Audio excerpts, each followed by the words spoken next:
Cheating with the Wolfpack, written by Jane Fox, narrated by Ruby Rivers.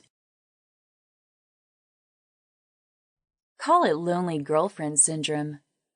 Cassie and Philip had only moved in together a month ago, but for 2 weeks now, Philip had been in Hong Kong for business, and though they were on Skype nearly every day to see each other, it wasn't the same.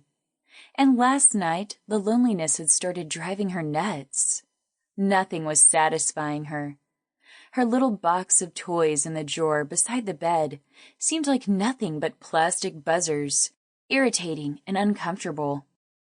Her old, reliable showerhead had lost its appeal too, and Philip wasn't going to be back for another week. She was in the kitchen that morning, making tea, and absently grinding her fingers against herself, through the protective layer of her robe and panties. Maybe she was ovulating. Wouldn't that figure? Philip had always been really aware of that time, joking he could sniff it out. He wouldn't let her go on the pill, wouldn't let her do anything that was unnatural to her body, as he put it. He would just be extra careful around her then. Not abstinent. They hadn't gone more than 1 or 2 days in their entire relationship without at least one of them giving the other an orgasm. But careful, restraining himself. The sight of it, of him being so careful not to let himself go, turned her on more than anything, because she could sense the wildness behind his efforts.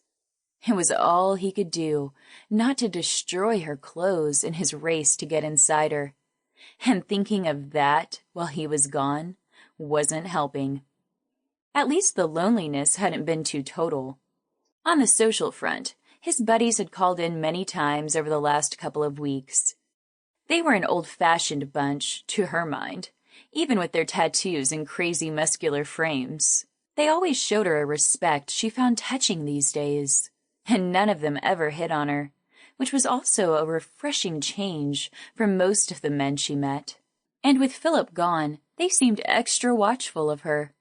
Billy, for instance, had been over last night to make sure her doors and windows were well locked, and to ask if she needed anything from the store, or if he could escort her anywhere. He'd had a quizzical look on his face when she came to the door wrapped in her robe, and she hoped he couldn't smell the musky juices on her fingers from where she'd been toying with herself. Frustrating night, totally unable to get off, and Billy showing up in his wife-beater t-shirt with his huge shoulders and all had sent her into thoughts that Philip... Sample complete. Ready to continue?